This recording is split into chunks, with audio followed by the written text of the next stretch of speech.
What is the right way to play the high stakes fantasy football FFPC main event and Football Guys Players Championship lineups this weekend? Who do you need to pick up if you have waivers alive still in the rest of the 2022 HSFF hour season? And what advice can you take from a guy who is in the top 20 in the FFPC Football Guys Players Championship, Football Guys FPC a championship round going forward here? That is all the questions that we are going to ask tonight. The 18th place player in the the Football Guys Players Championship round. Corey Docherty is going to join us tonight. Farrell Elliott is here. I'm Eric Balkman. Stick around. Your high stakes fantasy football hour starts now. Stand the pressure. I've seen. Broadcast live and heard around the world, you are now watching the most entertaining hour of radio on the planet. Welcome to the High Stakes Fantasy Football Hour presented by MyFFPC.com with your hosts Eric Balkman and Farrell Elliott. The High Stakes Fantasy Football Hour is your home for analysis from the best players in the world. And now, because no one else was available, here are Eric Balkman and Farrell Elliott. Solace in the scripture. Are we not all our father's sons? I became a man. Nobody ever told me what a man was.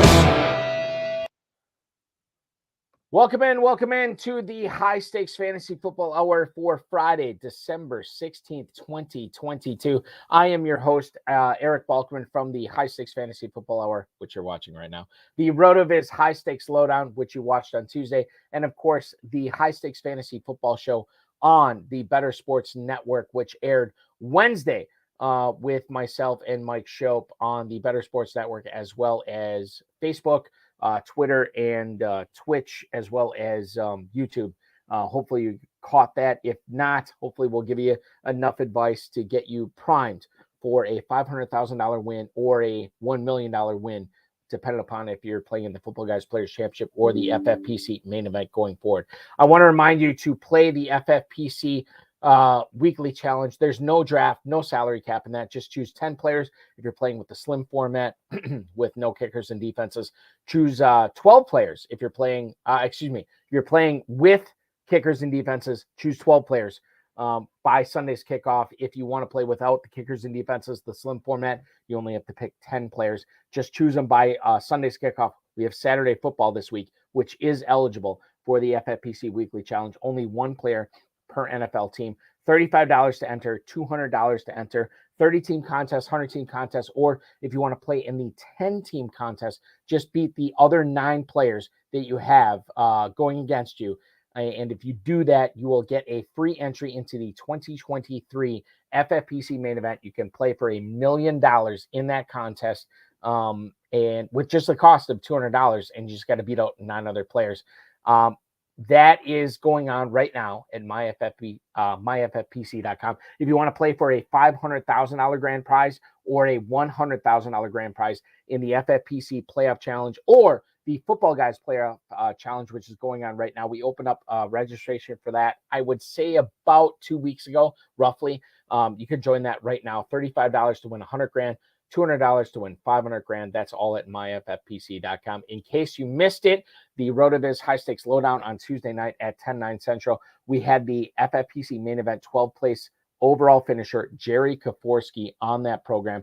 We talked to him about roster team management going forward, start sits for week 15, as he is going for a $1 million grand prize and much, much more. You want to check that out at youtube.com/FFPC fantasy or rotoviz.com/podcast. Remember to like, subscribe, comment, share, and get notified so you don't miss episodes like that or episodes like tonight, where we will have on Corey Docherty, the pride of Canada, as he is trying to win a $500,000 grand prize in the Football Guys Players Championship going forward. It's going to be a lot of fun. Remember to like this video, subscribe to this channel, comment on this video, share this video to all your friends, and get notified with that little notification bell.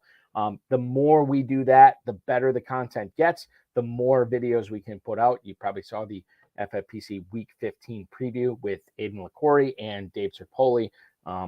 Stuff like that is going to get more and more prevalent. Stuff like this with myself, Farrell Elliott, and Corey Docherty is going to get more and more prevalent, where we can interview the guys that are getting things done, that are winning a lot of money in this contest going forward. When you like, subscribe, comment, share, and get notified. Without further ado, he is at J Farrell Elliott on Twitter. Check out the Kentucky Fantasy Football State Championship at kffsc.com. The definitive commissioner of fantasy football, Farrell Elliott. Welcome aboard, man. We're kicking off the championship round of the FFPC main event and the Football Guys Players Championship. How are you sitting on those contests, my friend?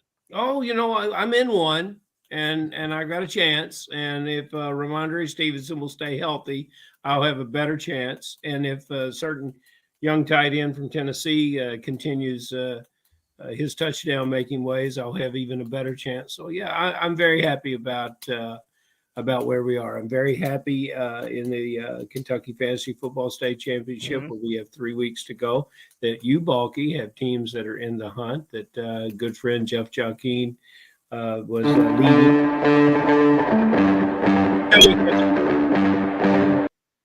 My bad.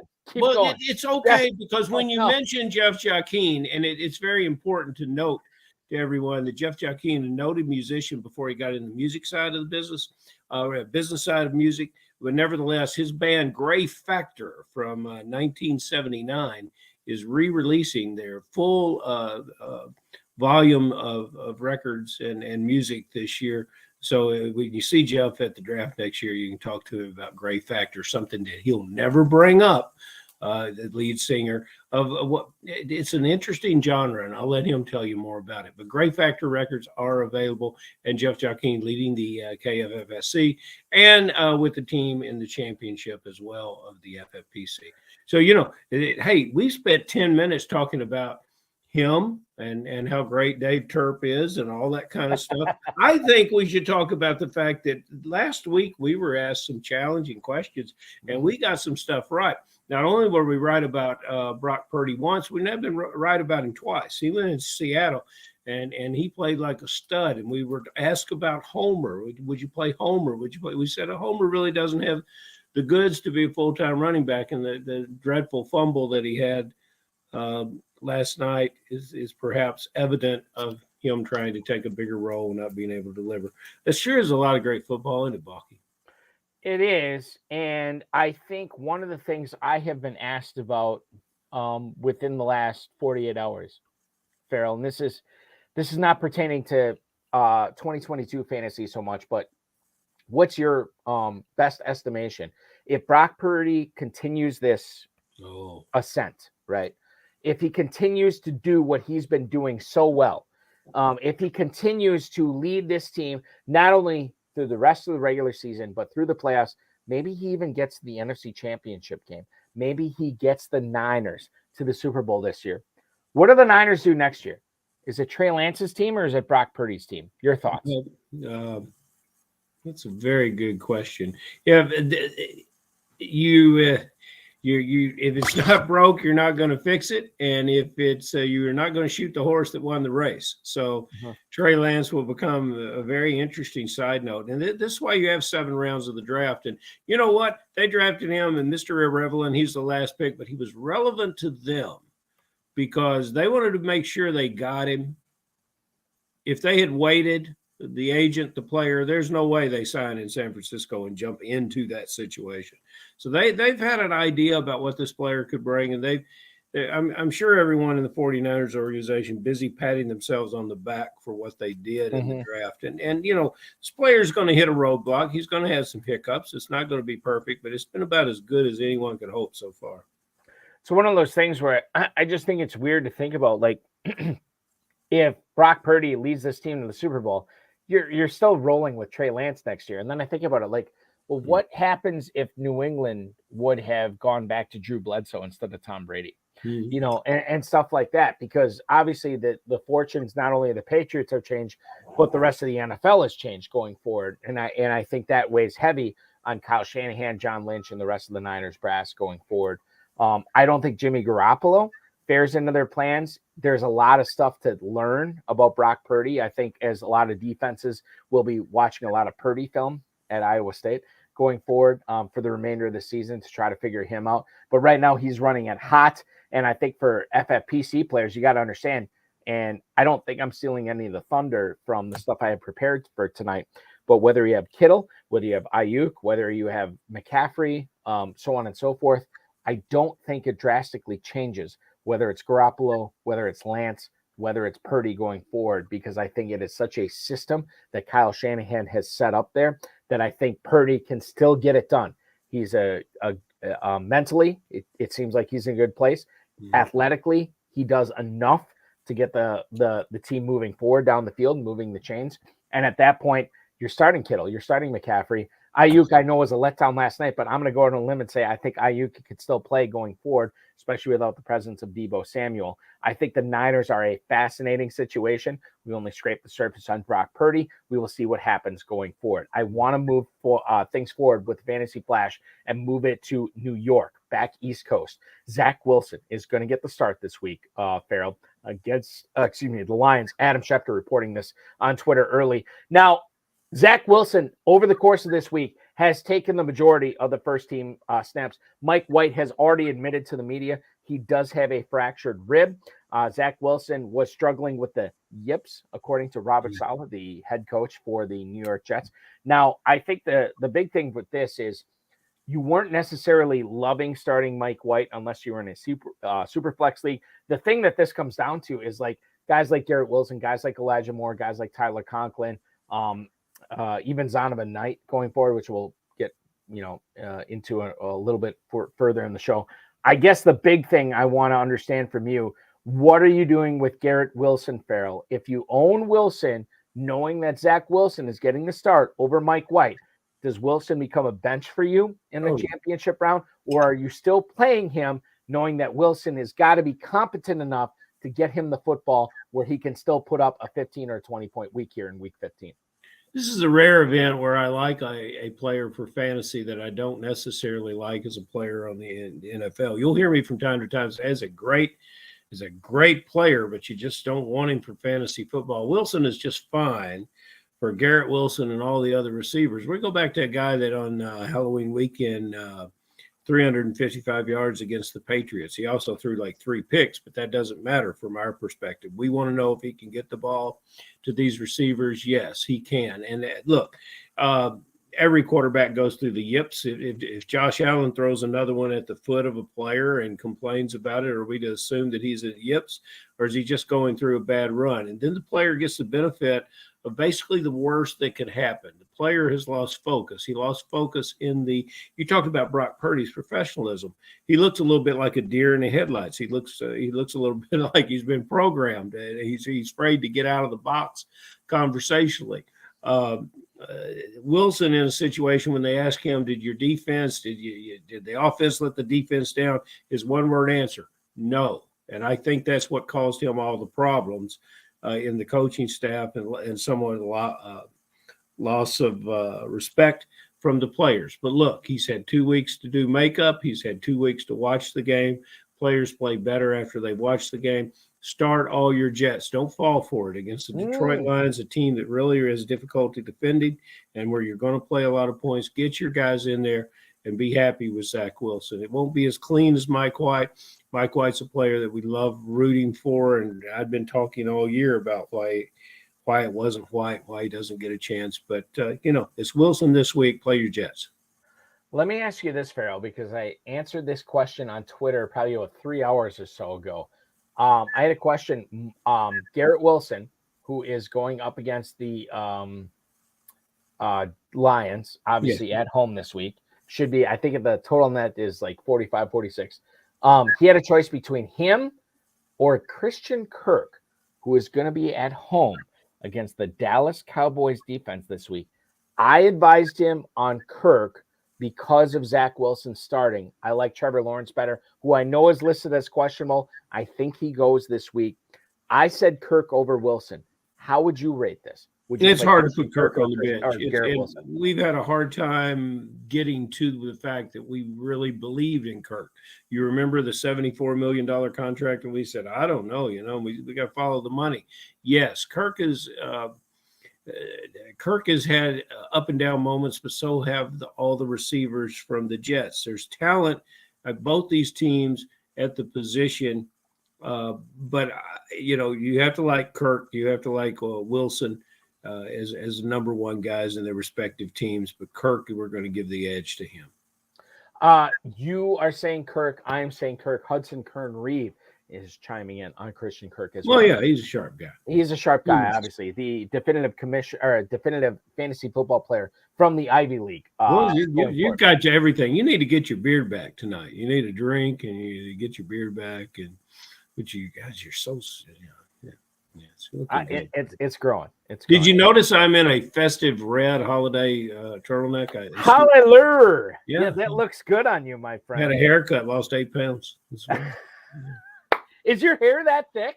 Yeah, really. You get a haircut? Yeah, the women bag it up and take it home with them. Women that are over 70. No, that is not true. Older women. No. That's. Farrell is going to be. But we digress. Zach Wilson might be interested, but who knows? Women of all ages, yeah, are big fans of not only Farrell's hair, but Farrell in general. All right, so let's talk about the Tennessee Titans here, Farrell. Treylon Burks is probably going to miss this week. He's got a concussion situation going on.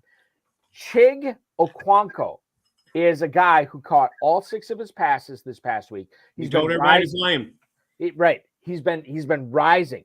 Up high stakes players, not draft boards, but start-sit boards. Yep. When they consider start-sit boards, I got one. When you had Chig Okonkwo on the waiver wire in, I don't know, I want to say you would know this better than me. Week 10 or week 11. That's when he got scraped up in a lot of leagues, and I think he's on a lot of teams right now who are in the championship round. In fact, I brought this up with Mike Shope on the High Stakes Fantasy Football Show on the Better Sports Network on Wednesday. Chig Okonkwo in the FFPC main event is the second most owned championship round tight end behind Travis Kelce. In other words, all the people that are going for $1 million grand prize, Travis Kelce is the most owned tight end. Okonkwo is number 2.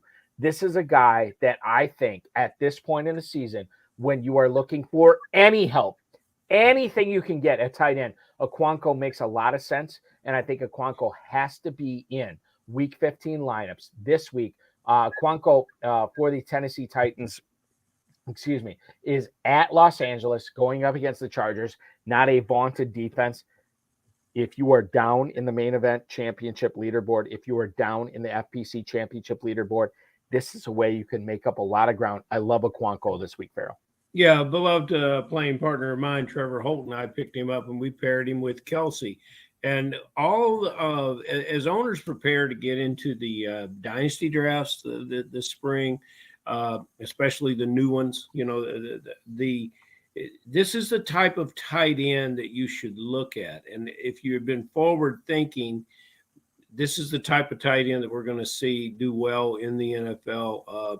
The move tight end, the F or X tight end, as I believe some teams, in a 240 pounds, 245 pounds, plays like a wide receiver, not asked to block a great deal, has wonderful hands, great contact balance, could probably play receiver, could probably play running back, could probably play anything on the team. That's what we want in the FFPC. And this is the Tennessee Titans' number 1 wide receiver. It doesn't matter if we're talking about Burks or Bobby Trees or the kid I like, Westbrook-Ikhine.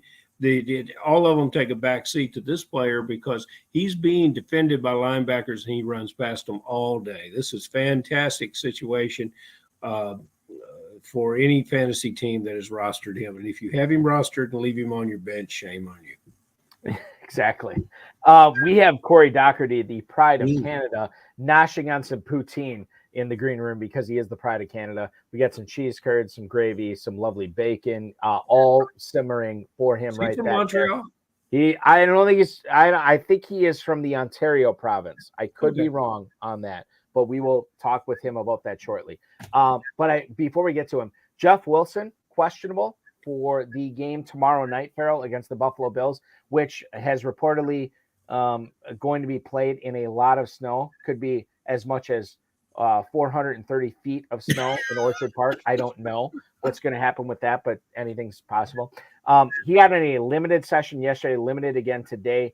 I am of the opinion that Raheem Mostert is the guy you want to play if you're looking for a Dolphins running back. Oh, yeah. I have cooled on Jeff Wilson this week, the pass catcher in that Dolphins offense. I don't know if I want to play him in week 15, but Mostert, I think there's something to like there. What do you think about this Dolphins-Bills matchup when you consider the Miami backfield? I'm always looking for a reason to get Mostert on my team, and then always looking for a reason to get him in the lineup. And, everyone needs to realize who Mostert is. They keep talking about the fact that he's injury prone. Yes, sometimes that's the case, but Mostert, the hurdler at Purdue, and he's overcome and been tested so much athletically. He's still this year over 600 yards rushing, 4.5 yards a carry, and we've yet to see the real Mostert. We've got 3 more weeks here of where we just might do it. There was a question in the chat room about what do you do with these players in the snow? He is a disaster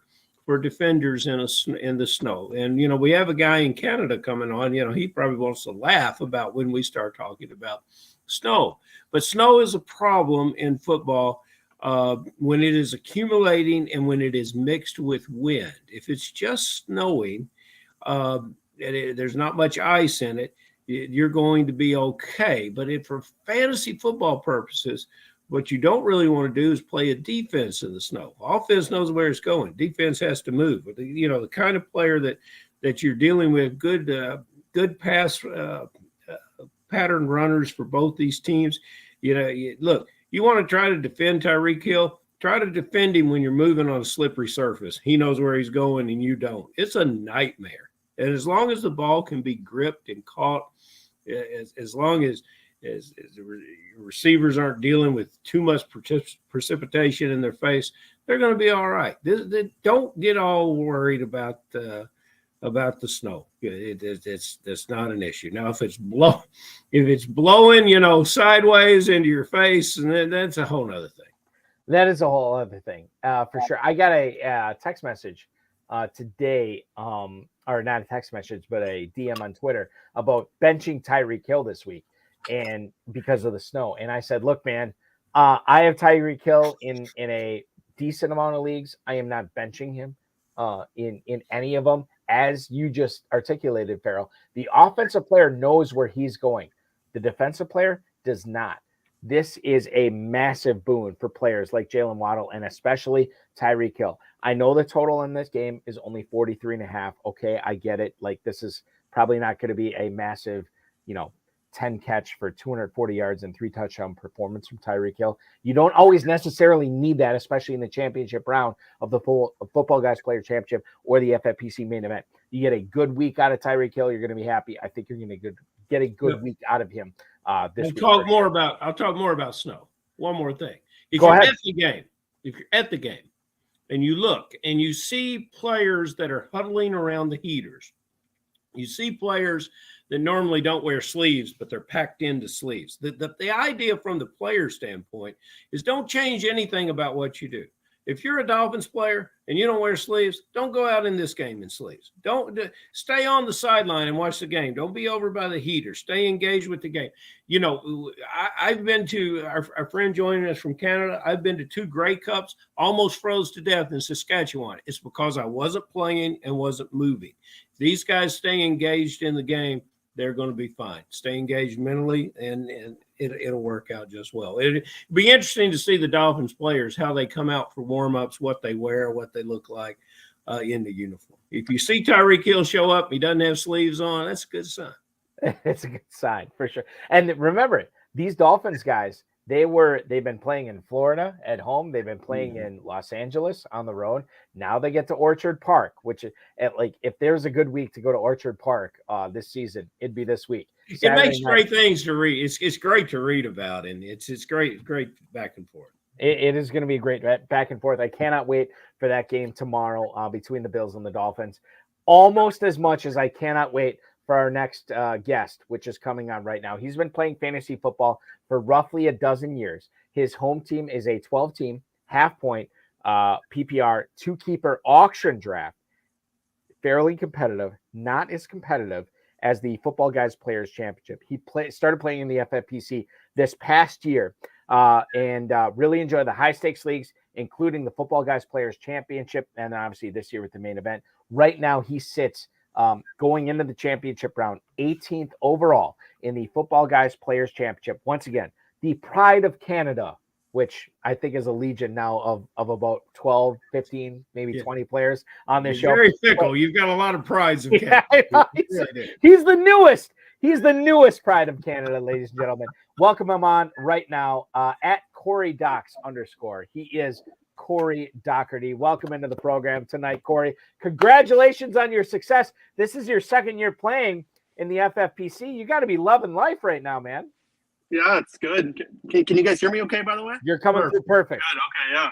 Yeah, I'm enjoying it. I love it. It's I wish I could talk more about it with everybody, but it doesn't seem like too many people are on the same level. So let me ask you this, okay? You were playing in this 12-team half-point PPR auction draft kind of quasi mixture league. Mm-hmm. How did you hear about the FFPC? How did you get involved? And obviously your second year, and now you're in the top 20 going in the championship round. This has to be blowing your mind right now. Yeah, so I work I'm a correctional officer, Windsor, Ontario. It's about 4 hours south of Toronto, about 20 minutes away from the Detroit border. It's Detroit. And one of my coworkers was asking me, I was talking his ear off one day about fantasy. And he asked me if I had ever heard of FFPC. I said no, and then he turned me on to it, and I've been hooked ever since. Shout out Dave Cannell. Good job, Dave. We appreciate that. Just real quick, I know Farrell wants to ask you about Tua Tagovailoa and the snow that we're going to be seeing tomorrow night in Buffalo. But when you drafted this team, and I know you drafted several Football Guys teams this year, but Corey, tell me a little bit about when you looked at your team right after you had drafted it. What was your sort of immediate grade of the team afterwards, and how well you thought this team would do in the long run this season? I think whenever I draft a team, I always immediately feel like it's strong. And then I look it over and I start overestimating, and then maybe come back down to earth a little bit on it. I know I really like the Austin Eckler. I was super high on him coming in. I can grab him anywhere I could. And you were in the minority there, wasn't he, Balky? I would say so. Yeah. I mean, wow. you cashed in on. Well, I mean, we could talk about your whole draft. I mean, I think you got some really good values. Kenneth Walker, I know you got in the middle of this draft as well.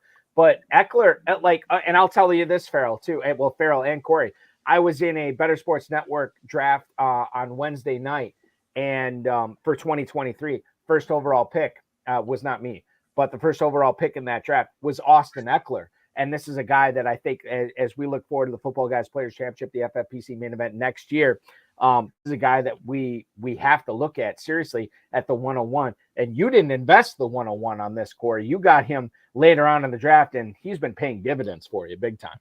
Yeah, he sure has. He's just so versatile with his catching and even his rushing.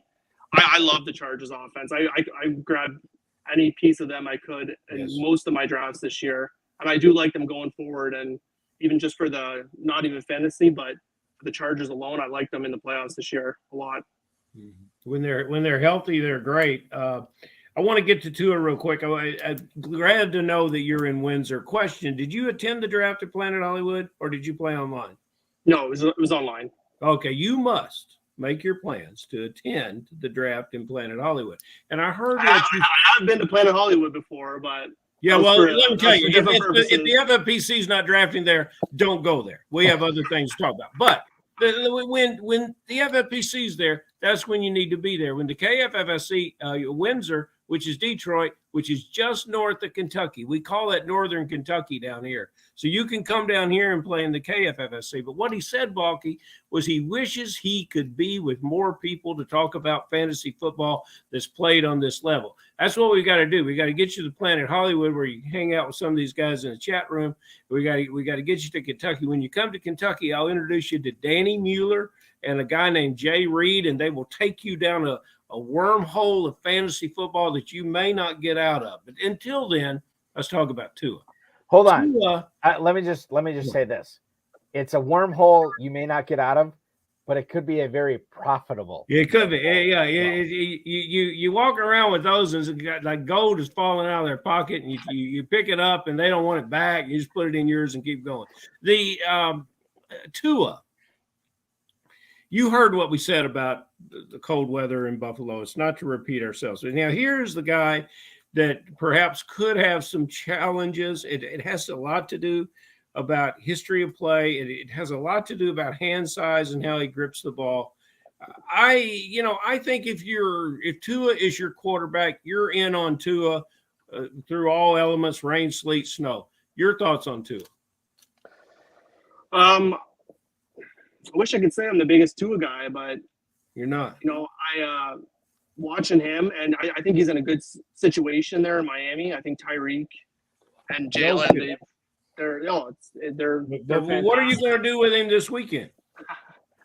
Well, you got to tell us. That's part of being on the show. If you have better options, I would pivot if you have better options. Maybe like if you have a Kirk Cousins, maybe even Kirk Cousins, Indy. And you could have better options based on where you got to in the draft. I mean, you could have quality options, I suppose. For sure. Okay. Yeah, like fair enough. I know there's like the whole even the draft debate between him and Justin Herbert. Like, of course, I'm all over Justin Herbert this week too. So yeah, if you could pivot, I would say pivot. If not, limit your expectations. I think, and especially the bad weather. Yeah. By the way, have you guys seen the video that somebody posted where they mirrored his throwing motion to where it made it look like he was right-handed? And it's beautiful, right? Is it not beautiful, Corey? It did. It changed my mind a little bit, but I saw a few of those downfield throws to Tyreek where Tyreek had to run back 20 yards to get it, and then brings me back down to earth a little bit. A little bit, yeah. Speaking of Tyreek Hill, again, we don't like to put words in the mouth of our guests. But, Corey, you said Tua Tagovailoa, you may want to pivot somewhere else. What about if you have Tyreek Hill? What about if you have Jalen Waddle? I only bring this up because I've had people text me, DM me on Twitter, and say, what about these guys with the snow this week? I said you still got to play them, okay, with Hill and Waddle because you probably don't have better options, right? Is that the same mentality that you have with these guys? Just to reassure our viewers tonight, you got to be playing Hill, you got to be playing Waddle, regardless of the snow or not. So I think Hill's an auto start. I feel like Miami will find a way to get him the ball, whether that's jet sweep or any rushing plays. They're going to get the ball in his hands because he's so fast. Waddle, I would start Waddle, but I would be a bit timid just with his injury past too, playing in the rough weather. I would be a bit timid playing Waddle. But Tyreek to me is an auto start. Did you grow up in Windsor? I did. Okay. Well, actually, see, he's actually from Detroit, Balky, and there's a dome over his stadium. I don't know if you're qualified to talk about snow like we thought you were going to. Are you, bitch? No, hey, I'm a Titans guy, and I'm talking about how much I like the Chargers this week. It's killing me. You know what's funny about that is I have to look this up. We might have an email for you on the Titans going forward. Before we get to that, I do want to ask you a little bit about your team specifically, because I think this can help out a lot of people who are in the Football Guys Players Championship and the FFPC main event going forward here. Your lineup specifically, Corey, is pretty much, I look at it set itself for week 15. 16 and 17, we'll get to that. But have you considered, knowing that you have Patrick Mahomes as your quarterback, have you considered the prospects of Kadarius Toney, the prospects of Juju Smith-Schuster to vault yourself up even higher on the leaderboard with that hookup with Kansas City? Have you considered starting those guys? Because I know they're on your bench right now. Have you considered starting those Chiefs receivers this week? So when I draft my teams, one of my main things I look for is a stack between quarterback and wide receiver. And this team was Juju and Mahomes. And I was going to ride with them every week I just love the matchup. This week, last second, I pivoted off Juju for Kenneth Walker. Mm. You know, he put up 12 points. He was only projected for 10. I still have a chance to put Juju in. I would have to bench Devonta Smith. I don't think I'm going to do that. So I think I'm going to ride with Devonta Smith there. And we'll see if it paid off. I don't know. The Chiefs-Texans game this week, the game could be over in the first half. He might not have a target in the second half. Good So point.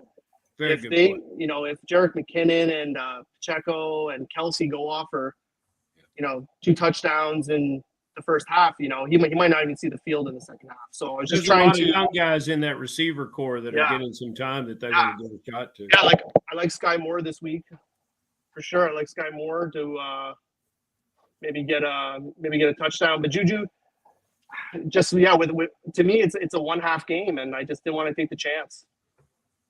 What are the chances? Again, not that I don't want to say week 14 as a correlation with week 15, but the Cowboys were big favorites against the Texans this past week, and they had to sweat it out till the deep portion of the fourth quarter in that game. Kansas City, 14.5 point favorites in a game with a 49.5 point total. Clearly, Corey and Farrell, if you are rooting, or if you have any Chiefs going, you are rooting for Rex Burkhead to be the hero of the first half. And if he is in that game, certainly now you're looking at some potential big-time points from Juju Smith-Schuster and Kadarius Toney. If he's active, we don't know if he's going to be active in the second half of that game. But that's what you're hoping for right now. I don't necessarily know if that's going to happen, but certainly that's something we can look at. Corey, we're busy self-validating on the show this week. Last week we could have got you another Football Guys team if you had wandered over rather to one of the casinos and made you a play on the Texans. We told them there was too many points in that game, and we were correct about that. And even though this is certainly not a gambling show, it is a understanding of who is going to be competitive. And so, and I love watching the games sometimes for just the glimpses of what you can see. There's a player out of Seattle that's always interested me, Marquise Goodwin. He's stayed in the league a lot of years. He came in the league way back in 2013 with Buffalo. Now Tyler Lockett, who's had a real rebirth and ascension as a talent. It'd be interesting to see where he goes in the draft next August. But in regards to Goodwin, I think this is the kind of player that if you have rostered, and it can't be the big roster percentage, but if you have rostered, I'm very, very comfortable in playing this player because I think he's a legitimate number 2 wide receiver in that offense, or definitely a flex if you've got a good team in the championship. Your thoughts on Marquise Goodwin, or someone you like similar to him? Yeah, no, I do like Marquise Goodwin going forward. He's fast, and he has good hands too. He's sneaky good for Seattle's 3rd wide receiver. I would feel pretty comfortable if I was Geno Smith throwing him the ball. Yeah, I do too. I just like the way he plays. It is interesting to me. I saw him. Some of these teams have veteran receivers, and you realize their best football is behind them. And then some of them have players that, when called upon, really, really step up. And this is an example of 2 players that I thought might be declining in their career. Lockett now injured, a wonderful season, and Goodwin is continuing to be a force on a team that looks like they're going to be in the playoffs. So yeah, I like it. Farrell, let me ask you this: if you were in a league, and I'm sure you're in some leagues right now that still have waivers going, yes, is Marquise Goodwin a guy that you would blow, 60-70% of your remaining fab budget on to get him on your team? Because that'd be $2. It'd be $2. $2. Okay, I get it. But I mean, it could only be a 1-week thing, because the latest information we got on Lockett is he may only miss this coming week, and then he'll be back the following week. But what about Marquise? Because Goodwin, refresh me if I'm wrong, guys. Does he not get the Kansas City Chiefs next week? Does he not get a team that is going to be throwing the football, that is going to be putting up a lot of points, where Geno Smith and the Seattle offense has to keep up? You know, Right. you talk about players that you want to have an effect on your team the remainder of the season. We're almost at the end of the season right now. And even if Goodwin's impact is only in this game where maybe he can go 6 for 80 and a touchdown or 8 for 120 and 2 touchdowns, like it's worth it at this point, right, Farrell? It's 33% of what you've got left in the season if Right. he has one good game. And you know, so you take a look at Goodwin, you take a look at the quarterback. The quarterback has proven that he's looking for receivers that run correct routes and he can get them the ball. That was proven with Metcalf on Thursday night. If you notice, Metcalf wasn't getting separation, but the ball was right there to catch. And Geno has been surprisingly accurate. Or people didn't label him as an accurate passer. So Goodwin, being the veteran that he is, runs the right route, ends up in the right position. He's going to get the ball, and he's catching the ball. So yeah, I feel very, very good about that. And you know, guys, you know, later on we'll talk about Ramondre Stevenson. It's all in the chat room. You know, I'm in a situation right now where I hope he plays. My goodness, if he doesn't, Latavius Murray is my guy. So that's a big, you know, that's a big, and Latavius Murray has contributed, but he doesn't have those kind of players around him.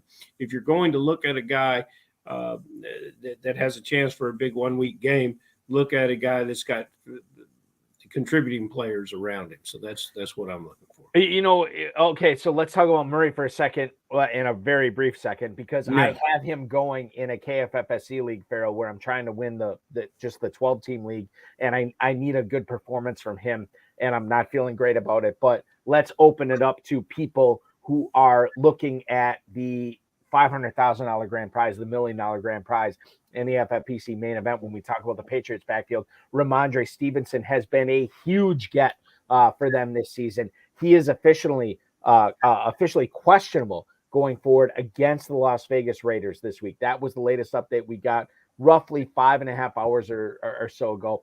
He is questionable. Corey, let me throw this to you.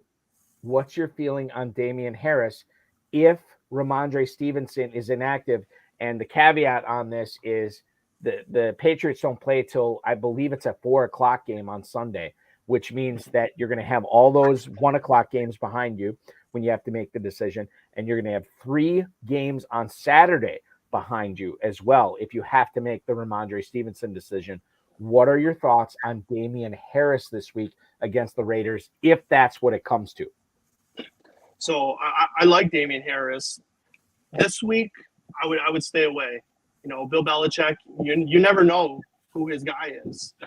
It could be Pierre Strong, or who's that other? Kevin Harris? Kevin Harris. Yep. Kevin Harris. It could be the other Harris. So I would stay away if you can.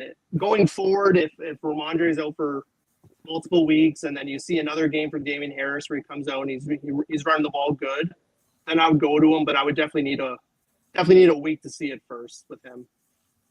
Farrell, are you of the same think tank here as Corey on the Patriots backfield going forward against the Raiders in Week 15?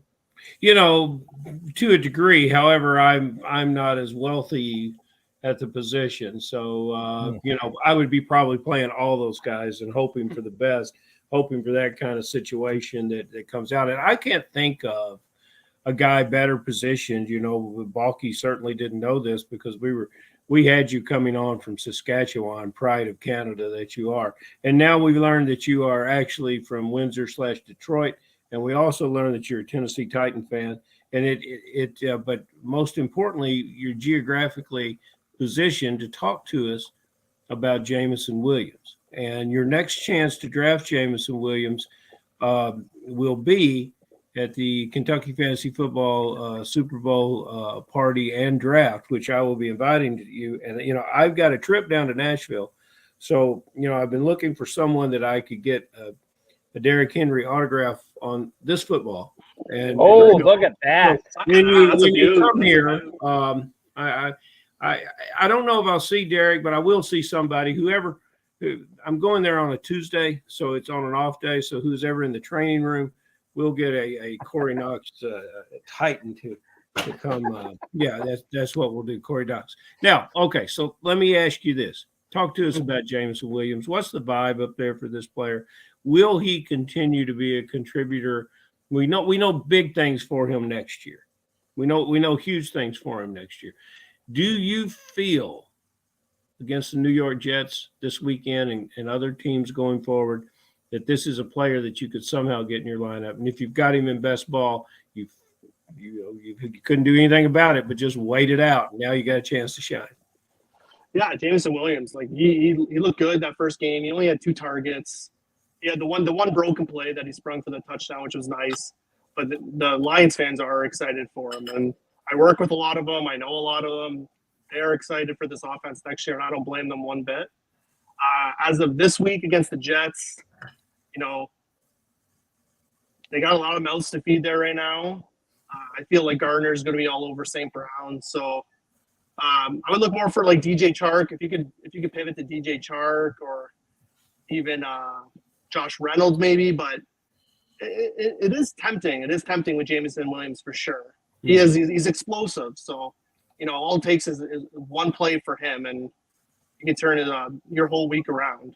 Be nice to have a high ceiling Lions player next year. I got a feeling you'll be drafting this player. Yeah, oh yeah. All right, so I will say this.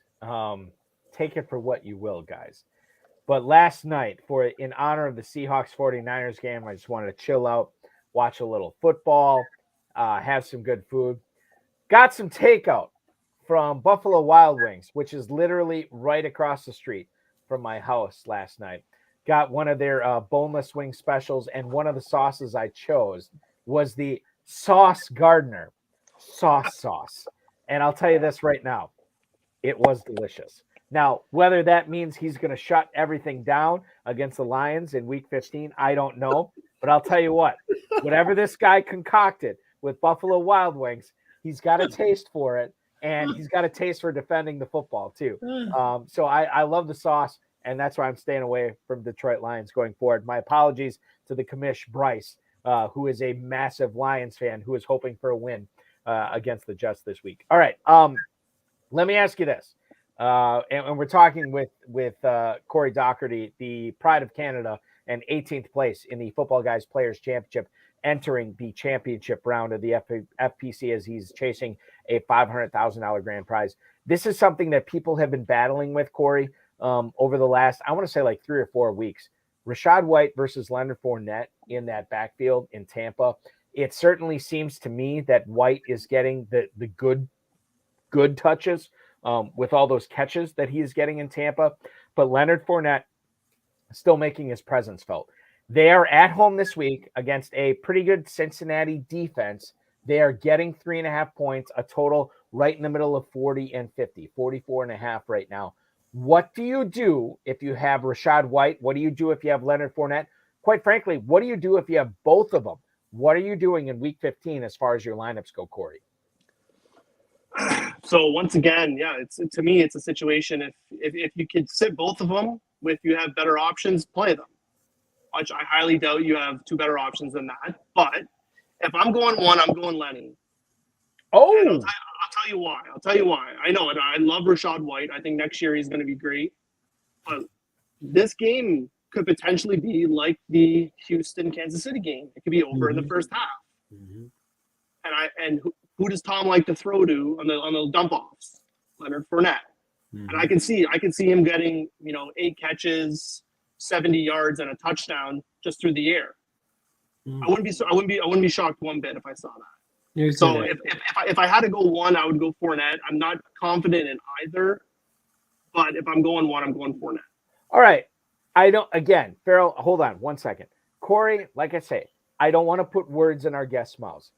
If you had Fournette and White, you specifically, 18th place in the Football Guys Players Championship, going into the championship round, you are benching White in favor of Leonard Fournette, correct? Correct. Got it. Farrell? Well, okay, let's make while you were answering that, I thought this is a perfect question. Joshua Palmer. You've got the same situation. You've got Joshua Palmer, an elite developing wide receiver who's we patiently waited to see him on the field. He has flashed, especially while the other players are injured. Williams and now Keenan Allen back in a major way. I don't think you would bench Williams or Keenan Allen, but you don't have to get Jordan Palmer in your lineup. Would you play Palmer would you feel comfortable with no other Charger receiver in your lineup, playing Palmer as a flex position? Would you, if you had both two of the three Charger receivers and one of them being Palmer, would Palmer still see the field? Your thoughts, your beloved Chargers, tell us what you think about Palmer, because I'm a big fan. Yeah, no, I love Palmer, and he's a Canadian boy too. I don't know if you guys knew that, but oh yeah, we know. I would play him. I think, like I said, get me any piece of the Chargers right now. I don't care. I think they're going to score, and they're going to score in bunches. With everybody healthy, that does make me a tad hesitant. Mike Williams looked good last week. Keenan looked good.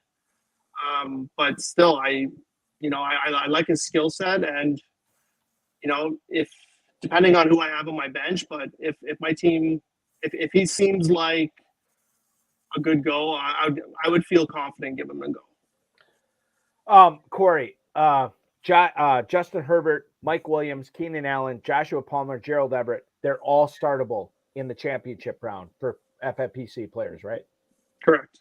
Okay. All right. I like this. I like this a lot, Farrell. We're getting some hardcore takes here. Good stuff that we don't always get on this show. And I shout out Corey for all this too, because I appreciate it. It's helping me, quite frankly, as I submit my lineups early Saturday morning. PSA, Woo! We got football, triple header tomorrow. So make sure you get your lineups early tomorrow. Okay, let's get into I apologize, Farrell. Let's do your final question, because we're up against it. Let's do your final question for Corey Docherty tonight. Corey, I'll ask it quickly. I need a sleeper, somebody we haven't talked about that's really going to step up and perform. And then I need your bust. I need to know the guy that everybody's going to start is going to go out and get 6 points this week. A bust last week would have been Carr at quarterback. Who would have thought that would have been so terribly bad as it was? Give me a bust. Give me a sleeper. I don't think you guys are going to like my bust. Right before I came on, I heard you guys talking about him, but Christian Kirk, I'm just not feeling it. Bust. That's ballsy. I'm not feeling it. Ballsy bust. Any of the Jags really this week? I feel, it was an emotional win against my Titans last week. I don't foresee Evan Ingram with 2 touchdowns again. I don't foresee in his career. I don't foresee Zay Jones going off again. Career, I don't foresee that happening. Yeah, I don't. Yeah, exactly. So I would stay away from Christian Kirk if you can. I know he's been up and down this year, but I would stay away this week for sure. On the other side, I don't know if it's so much of a sleeper, but Donovan Peoples-Jones. No, you can't use him. No, why not? It's not a sleeper. Why can't you use him as a sleeper? First of all, everybody knows about Donovan Peoples-Jones. Everybody knows. I think everybody knows. If you have a hyphenated name, you get known sooner. They can't be a sleeper. And he can't be a sleeper because he's got a hyphenated name. We need a sleeper without a hyphenated name. All right, Corey, this is the Mike Sims-Walker theorem. So DPJ is obviously eliminated from contention here. Is there a non-hyphenated player you like this week? How about Josh Doxson, maybe? Now you're talking. Right. There's a sleeper. I definitely like Washington over the Giants this week. They're going to be doubling Terry McLaurin all over the field. And, his snaps percentages, targets have been going up every week since he's been back. And I like him too. I have him in a lot of leagues. He started off good. He had that terrible injury in the middle of the season for him. So I look for him to get a touchdown and 80 yards, 7 catches. Okay. That's solid. I like the prediction too. We get a numerical prediction on the last question, which is really rare, which I appreciate it. And because you're doing that, Corey, we're going to keep you on for 2 more quick questions from the YouTube chat right now. All right. So Trevor Holt, noted KFFSC legend, is chiming in right now. We already know that Marcus Mariota is on the shelf the remainder of the season because of a knee injury, which makes Desmond Ridder the starter, which we found out last week before the Falcons bye that Ridder was going to be starting, the pride of Cincinnati, Ohio. Is Drake London better, Corey? Is he better with Desmond Ridder than he was with Marcus Mariota? For the people who have Drake London as a fringe flex, is he actually a more attractive start with Desmond Ridder than he was with Marcus Mariota? I think he will be for sure. Marcus, they really they were cautious with him throwing the ball throughout the season. And even with Kyle Pitts, I was higher on nobody this year than Kyle Pitts. And you could see that he was ending the game with 4 targets, 3 targets. They were sheltering Marcus Mariota. And believe me, I love Marcus Mariota. I have one of his jerseys upstairs, but I just don't see it in Atlanta for him. So I pretty much think at this point anybody would be an upgrade almost, especially a rookie quarterback coming in that they're going to let loose and see what they got. The other question we have here, I'm going to flash it for everybody. They can see this. This is from our resident Ivy League professor, Hudson Curran-Reeve from Cornell. Ever hear of it? Hashtag Andy Bernard. He wants to know, DJ Chark, or a guy we talked about earlier, Jameson Williams, who obviously has been missing the better part of most of the season. He caught that big 40-plus yard touchdown against the Minnesota Vikings. But now you have a situation in Detroit where it's him, the explosive first-round player, who is now back, versus DJ Chark, who has a combined 11 catches over the last 2 weeks. He has almost topped 100 yards. He had 98 yards against the Jaguars. He's got 94 yards against the Minnesota Vikings. If you have to make a choice here, Corey, are you playing Jameson Williams for the upside? I guess maybe that's the question. If you're trying to vault yourself up the leaderboard, maybe it's Jameson Williams. If you're just trying to tread water in a local 12-team league or what have you, maybe it's Chark. How do you look at this Lions receiving situation? I just don't see it for Jameson. Like I said earlier, he had 2 targets and his touchdown was on a broken play, which I don't see that happening again, especially against the Jets. So if I'm leaning somewhere, I'm leaning Chark for sure. I'm going with the volume. I'm going with the experience, and he's been there all year. Goff knows him. Give me Chark. Yeah, I sometimes don't want to play anyone against that Jets defense, but I like that. I like what you're doing there. And a tip of the hat to Trevor Holt, who asked you that question. The Balky calls you the pride of Canada. Windsor at the border, the first line of defense against all us Americans who want to come over. But Desmond Ridder is the pride of Louisville, Kentucky, and we got a lot of people down here that are very interested in seeing how he does this weekend. So, and a noted Cincinnati Bearcat who was not recruited by the University of Louisville. So there you go. Interesting stuff.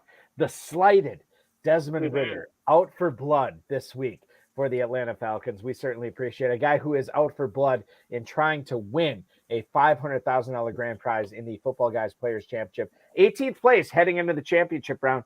He is Corey Docherty at CoreyDocs_ on Twitter. We will all continue to follow you there, Corey. I certainly appreciate you hopping aboard this week to talk about your team, your start sits in week 15 and going forward. I hope that you will be a big winner this year, cashing a 6-figure grand prize. And if so, now that you are appearing here on December 16th, 2022, in the year of our Lord, you are contractually obligated to show up if you win the $500,000 grand prize, which I assume you are cool with. If that does indeed happen, good luck. First of all, congratulations on your success so far this season. Good luck going forward. I know this is your second year playing in the Football Guys Players Championship. We will get that autograph on Farrell's football. And I have one question. Is there a Titans player that you would not want on the football? You can text me later. You don't want to say it out. And is there one that's absolutely a favorite? Sorry, was the first thing you said? Is there anybody? Is there a guy that you don't want on the football? Don't say it here. Just tell me, and I'll make sure that I don't get that. You can text me later on or email me. But who would be your favorite player for the football? It's hard to go against Derrick Henry right now, but maybe Taylor Lewan too, since I don't feel like he's going to be around much longer. But okay, all right, very good. Ever since Mike Vrabel said he would cut his own genitalia off to win a Super Bowl, I've been a quasi Tennessee Titans fan. Yeah. I'm a big. I love Mike Vrabel, man. Yeah, He he's might the be. best. He's a far cry, and R.I.P. Mike Leach. We lost a legend this past week. He's a far cry from him, but he's on the right path. As is Corey Docherty, on the right path to a $500,000 grand prize in the FPC. Corey, thanks for hopping aboard this week. We will talk with you again, hopefully soon, when you're cashing that six-figure grand prize. Thank you very much, fellas. Take care. Thank you. Corey Docherty, ladies and gentlemen, joining us from Ontario, Canada tonight. Certainly appreciate Windsor. Windsor. From Windsor. Windsor, exactly. So yeah, Farrell, you're the Canadian snob among us. I don't know enough. Like you're the genius when it comes to that. I just been there. That's all Right. I know. I know you can see Detroit from the window, you know. I was in Canada. God, this is probably almost 20 years or so ago. When I was dating my wife, my girlfriend at the time, but me and her in-laws went up to see Niagara Falls, but we took a car up there from Wisconsin to see it, and it was awesome. Like went to Wayne Gretzky's restaurant, had a great time in Toronto. I've never been to New York City, but I've heard that Toronto is sort of the New York City of Canada. Is that true? Yeah, it's got the feel. It's Okay. got the feel, and that wind whips off the water. You know you're in a cold weather climate if you're up there in the winter part of the year. But yeah, it's a good city. Good city. A lot of people know how to have a good time. Yes, that I do know. That I do know for sure. All right, we have to go rapid fire through these emails tonight because we're already up against it. Let's lead off with Roger. I think it's right. Is it Roger? Trying to get my bearings straight here in these emails. Yeah, it's Roger in North Adams, Michigan. Justin Fields or Dak Prescott this week. Farrell, I love Justin Fields' legs. I love what he's doing in Chicago, but no Darnell Mooney. We found out Chase Claypool was ruled out this week, even against Philadelphia, where they should be throwing in the second half. I'm going to roll with Dak Prescott here. Oh, yeah. You're going to roll with Dak Prescott for the players around him. So, yes. Next one, Jim in Garner, not James Garner, but Jim in Garner, North Carolina. RIP to James Garner as well. Najee Harris or Isaiah Pacheco. This is interesting this week. This is, you think about everybody who drafted Najee Harris in the first or second round of their drafts back in August or September or even earlier than that. And you think about like how they have been able to navigate themselves here to this point. That's really an accomplishment. And I think you have to keep going. Go with the flow lately. I'm going to go with Pacheco at Houston this week over Najee Harris at Carolina. I'm going to go with Pacheco. They're trying to get him the ball more often. They're trying to get him very, very comfortable in case he has to play that role. He runs angry. He catches the ball well. He's going to get time on the field and build with his quarterback. Don't be worried. McKinnon's going to get his too. But Pacheco is the developing player here. Maybe the more interesting question is, where does Pacheco go in drafts next year for Kansas City? That could be very interesting. We'll sixth round. That I think it's higher than sixth round, but we will see. I do, but we will see what happens in drafts in January and February before the NFL draft, before free agency hits. We will be breaking that down right here in the High Stakes Fantasy Football Hour. Okay, this is a little bit more of an intriguing one because DJ Moore is officially listed as questionable going up against the Steelers this week. He got in a full practice Wednesday. You love it. Full practice on Thursday. Sign me up. Limited on Friday. I hate these midweek injury report downgrades. This is not good. He is coming off the second catchless game of his NFL career. And now if you have the decision between DJ Moore this week, Farrell, and George Pickens for the Pittsburgh Steelers, who probably will not have the services of Kenny Pickett. He's probably going to get Mitch Trubisky or Mason Rudolph. But George Pickens at Carolina, which way are you leaning here? I think for me, it's Pickens. Yeah, I think for me it is too.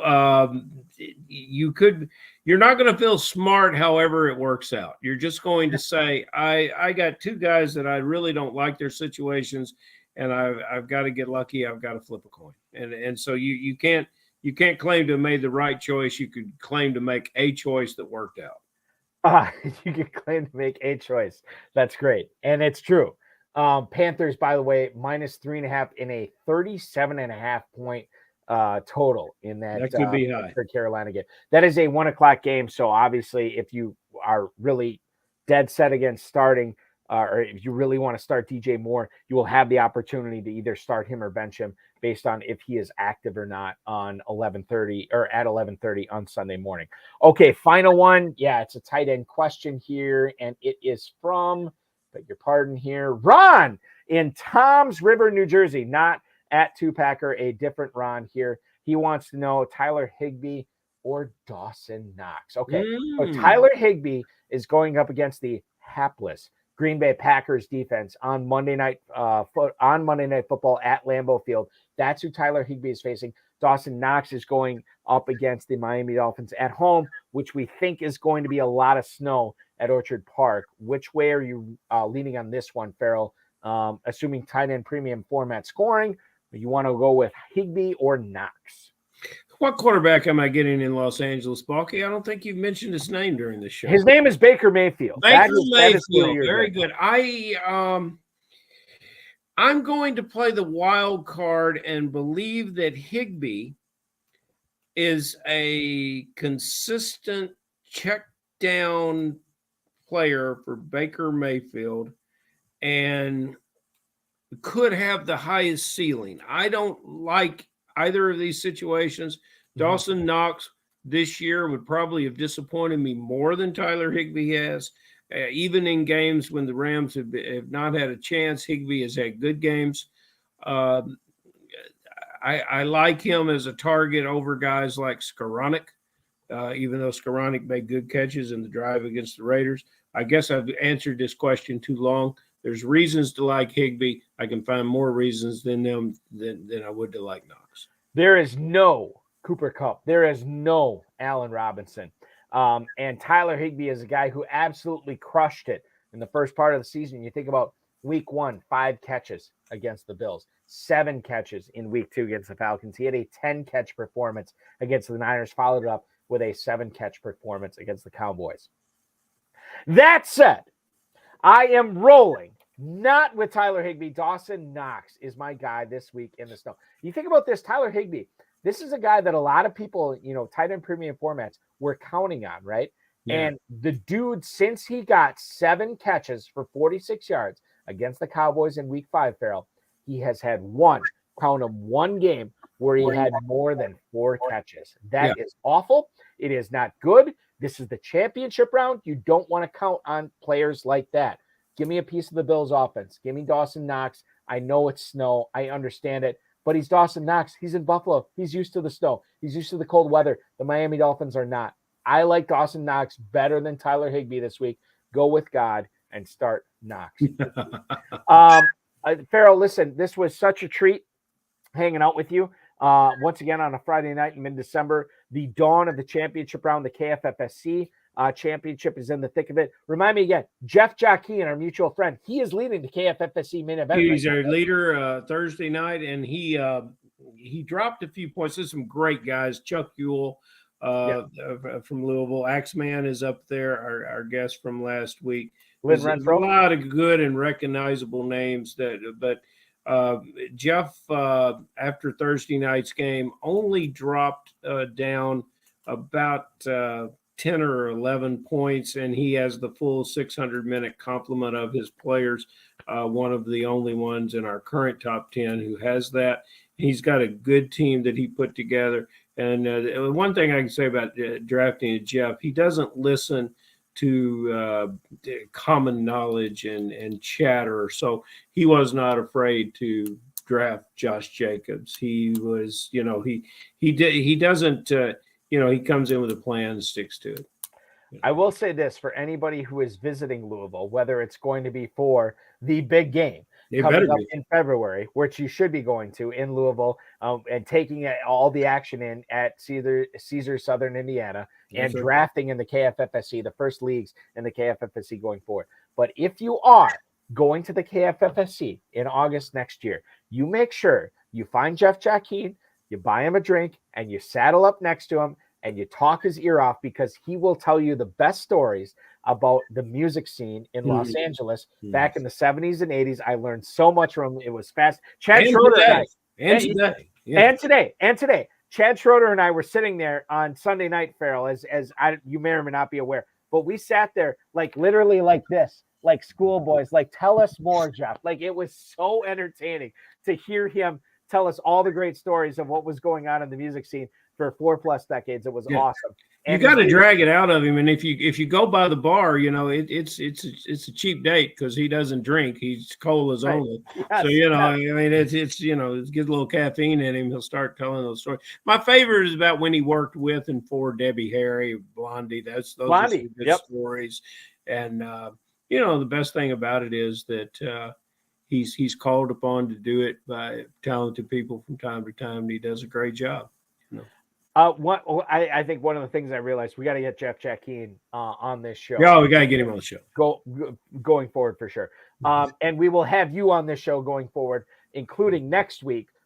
It is our holiday episode coming up on a week from today, December 23rd, when we're previewing essentially the last week of the KFFSC main event, and of course the second week of the FFPC playoff or FFPC main event and Football Guys Playoff Championship round. That's going to be exciting as well. Farrell, no other person I want to talk fantasy football with than you, and we will do so next week, my friend. Except those guys over at RotoViz. You're busy talking to them all week.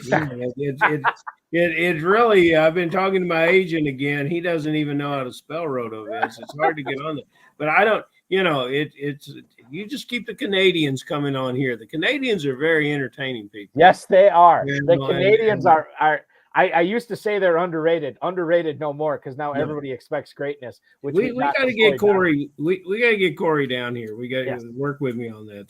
That'll be good. Thank you for having me, Balkan. You're absolutely welcome. We will talk with you again next week. Happy. I don't know. I know it's Christmas. It's Christmas next week. Happy Hanukkah to everybody who is celebrating Hanukkah coming up next week. Farrell, be good. We will talk with you on Friday. Thank you, sir.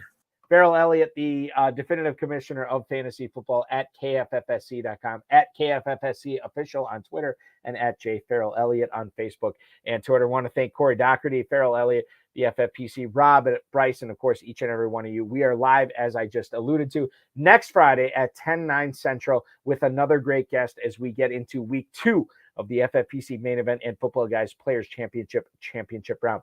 If you missed it, watch the RotoViz High Stakes Lowdown with the FFPC main event 12th place finisher. That was Jerry Kaforski. We had that on this past Tuesday.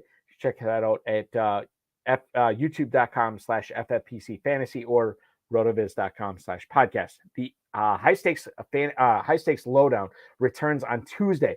We're going to have on the FFPC main event regular season 16th place finishers. You heard them on the HSFF hour before. They're going to come on the RotoViz High Stakes Lowdown this coming week on Tuesday. Dan and Brian Jasiak, they are 16th place in the FFPC main event as they chase a $1 million grand prize. The High Stakes Fantasy Football Show on the Better Sports Network was awesome this past week on Wednesday when we got Mike Shope from the Draft Sharks Deep End Fantasy Football Podcast, as well as Buffalo Sports Radio WGR 550. It was, I think I said this to Matt Deutsch, who is former head of programming at SiriusXM Fantasy Sports Radio. We were talking on Thursday, and I said Mike Shope and me set a record for the most amount of information on the rundown not covered, because we just got onto other stuff like talking about fantasy football years, but we got into I don't know if anybody's ever seen the Being There movie with Peter Sellers back in the 70s. We talked about that for a while as well, but Mike and I had a great time. In case you missed that, make sure you subscribe and become a paid subscriber to the Better Sports Network app, which is free in the Google Play Store and the App Store as well. And then once you download the app, you can choose the paid subscription to get everything, not only the Better Sports Network High Stakes Fantasy Football Show with yours truly, but every single interview, every single show on demand whenever you want it. It is highly affordable and it is highly awesome. So make sure you're doing that. If you want to listen live this coming Wednesday at 10/9 Central, RotoViz owner and proprietor Curtis Patrick will be my co-host on that program. It's our holiday show. We will get into a lot of stuff with Curtis this week as we help you set your lineups for week 2 in the FFPC main event championship round and the Football Guys Players Championship round as well. Play the FFPC weekly challenge. No draft, no salary cap. Just choose 10 players or 12 players if you want to play with kickers and defenses, or if you don't, in that myffpc.com. $35 to enter, $200 to enter. You can play in a 100-team format, a 30-team format, or in the 10-team format, where if you beat the other 9 players, you will get a free entry into the 2023 FFPC main event next year. So you can play for $1 million without paying for your entry. What's better than that? Not a whole lot, in my opinion. If you are interested in the Football Guys Playoff Challenge, the world famous FFPC Playoff Challenge, both those contests are live at myffpc.com. Remember, in the FFPC Playoff Challenge, you can win $500,000 in that contest. You can win $100,000 in the Football Guys Playoff Challenge. That is only a $35 entry fee in that. Again, myffpc.com. What do I always tell you at the end of every episode? Like the video, subscribe to youtube.com/FFPC Fantasy. Comment on this video. Tell me I'm ugly. Tell me I'm overweight. Tell me I'm a moron when it comes to fantasy football. I don't care what it is. Destructive and constructive criticism equally appreciated by yours truly. So please do that as well. Share it with your friends. Tell everybody how much you love or hate this show. We appreciate either. And then click that little notification bell so you get notified, so you know when we are going live with the HSFF, or when you know we are going live with the RotoViz High Stakes Lowdown. Thank you so much for watching, everybody. We certainly appreciate it. Again, Farrell and I will be back next Friday at 10/9 Central. The weekend officially starts now.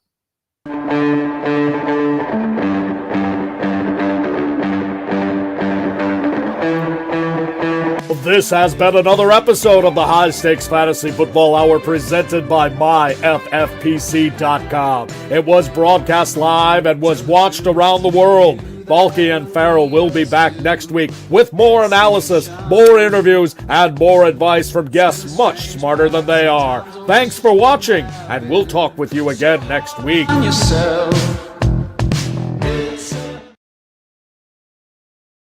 Hey, one other thing, I know I touched on it before, but I do want to remind everybody, obviously you're used to getting in your fantasy lineup on Thursday nights this week, but remember, less than 24 hours from now, quite frankly, like less than 12 hours from now, we're going to have inactives going on for that first game of an NFL triple header tomorrow.